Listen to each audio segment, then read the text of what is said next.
Okay. From that place. From that place, as I come, before I did that place, why not? Why not? I want to buy you. On tient mieux, Magno. On monte à bien.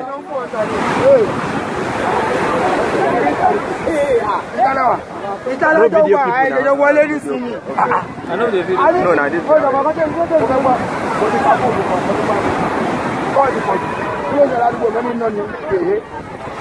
but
Ah!